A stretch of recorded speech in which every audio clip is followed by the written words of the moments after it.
Alors salut, je reviens là pour faire le tuto sur le changement d'enceinte. Donc alors on commence direct dans le coffre, hein, parce qu'en fait faut débloquer les banquettes. Donc clac, hein, la petite poignée, la banquette. J'ai déjà tout changé et remonté. Donc là j'ai pas remonté les appuis-têtes justement pour vous montrer.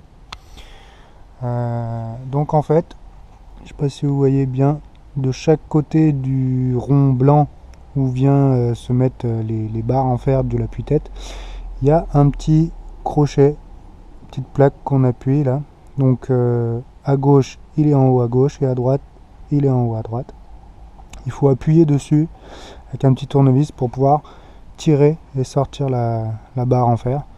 Donc il faut faire un côté et puis l'autre après parce que les deux en même temps c'est un peu compliqué. La fameuse grille, hein, où l'eau-parleur passe pas à travers, ça c'est un peu naze. Et les petits haut-parleurs qui sont là-dessous, qui sont tout neufs, ceux-là. Donc 50 € la paire en Allemagne. Donc c'est des haut-parleurs d'origine mais neufs, pas d'occasion. Voilà. Donc une fois que vous avez enlevé les appuis-têtes, on va attaquer et je vais vous montrer pour l'intérieur. Donc à l'intérieur, j'ai expliqué que en fait, pour pouvoir sortir la plage arrière, on voit bien qu'il faut la tirer pour la sortir. Donc vous avez déjà une première une espèce de petit rivet en plastique ici, avec une petite tige au centre qu'il faut pousser de l'intérieur.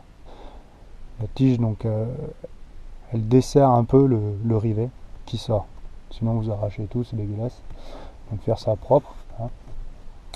Et donc pour pouvoir tirer la plage arrière, il faut enlever ça, ça et ça. Donc il faut tout enlever des deux côtés, désosser en fait tout l'arrière. Donc on commence en fait par la ceinture. Donc là, clac, ça se déclipse. On enlève le boulon de 17. Une fois que la ceinture est enlevée, on peut déclipser ce cache, qui n'est pas vraiment clipsé, c'est 4 agrafes, il y en a 2 de chaque côté. Une fois que ça c'est déclipsé, on peut, donc une fois qu'on a enlevé ça, on peut enlever celui-là. Ce panneau là, il y a 3 rivets plastiques à peu près à ce niveau là, qu'il faut tirer doucement. Bon, ça casse plus ou moins à moitié, mais on peut les remettre. Vous voyez, moi je les ai un petit peu cassés, mais ça tient. Et le plus dur, c'est que pour enlever tout ça, il faut enlever la banquette. Alors la banquette, je vais vous montrer l'astuce, parce que c'est un peu compliqué. Pour enlever la banquette, en fait, c'est tout simple. Il faut juste pousser à ce niveau-là. Je vais essayer de vous montrer là comme ça. Voilà. Certains disent avec des tournevis, tout machin, on arrache tout, on casse tout. Non. En fait, chez Mercedes, ils ont fait un principe. Il faut appuyer ici, on sent, donc sur le côté là, en plein milieu. On sent qu'il y a une barre en fer dedans qui sort et qui vient. Je fais l'autre côté et je vous montre exactement. Voilà. Donc pour vous montrer, un petit peu mieux. Voilà. En fait, quand on appuie ici, ça vient pousser la barre en fer qui est dans le crochet en bas. Voilà. Une fois que vous avez sorti la banquette, vous pouvez sortir ça. Je vais vous montrer un peu plus précisément. Voilà. Donc, pour sortir ce panneau, on a une vis là, une vis là. Ensuite, on a un boulon ici pour tenir ça, qui est plus ou moins clipsé. Il faudra faire au remontage, faire attention au remontage, qu'il y a un crochet là derrière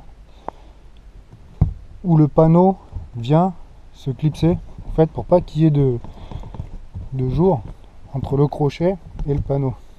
Vous voyez. Donc, une fois qu'on a enlevé la banquette en bas, on peut rabattre la banquette du haut, enlever ce coussin là sur le côté. Donc déjà il n'y a plus d'assises. On peut enlever ce panneau là avec les 3 clips et les 2 vis. Et il est clipsé aussi dans les agrafes en haut. Donc il faut le soulever un petit peu pour le déclipser. Une fois qu'on a enlevé ce panneau là, celui-là c'est le tout premier. Donc premier, deuxième. Après ça, on peut l'enlever en troisième. Ça, on peut pas l'enlever lui avant celui-là. Et après on peut enlever celui-là là-haut. Et ce panneau là il a au moins 1, 2, 3, 4, 5, au moins 6 agrafes. Des petits clips en plastique là, qui se mettent dans les trous de la carlingue. Donc voilà, une fois que vous avez enlevé tout ça, vous pouvez tirer la plage arrière. Et une fois que la plage arrière elle est tirée, vous voyez la mousse isolante, insonorisante un peu, et les haut-parleurs qui sont clipsés. Donc, vous pouvez les déclipser, remettre les nouveaux, remettre la plage arrière, remettre après ce panneau là en premier. Je dis même une bêtise, je crois que c'est celui-là en premier, avec lui avant, donc lui premier, pardon. Après on remet le panneau parce qu'il est emboîté dedans là. Ensuite on peut remettre là en haut celui-là, et tout à la fin remettre celui-là ici. Remettre la ceinture bien serrée pour pas que la ceinture elle bouge. Remettre les banquettes, remettre celle-là à la fin, les ceintures, clac boum, et voilà, tout ça pour changer 2 haut-parleurs. Donc quand on a l'astuce et qu'on sait exactement dans quel ordre, ça va très vite. Moi j'ai mis 3 jours, même avec le tuto en PDF, pas toujours très simple à comprendre et c'est pas toujours bien expliqué. Voilà, là maintenant vous pouvez changer vos haut-parleurs ou démonter les banquettes, les panneaux sans problème. Voilà, j'ai fini pour ce tuto. Je vais faire l'autre tuto comme promis pour le bioéthanol qui là peut rapporter énormément de sous. Pour vous dire, je fais un plein à 40-45 euros. Et en gros, chaque litre d'essence que je mets, c'est 1 euro d'économiser sur du sans-plomb. Donc on fait le plein avec plaisir après. Et pour une conso quasi identique, sans problème. Voilà. À ciao, bisous.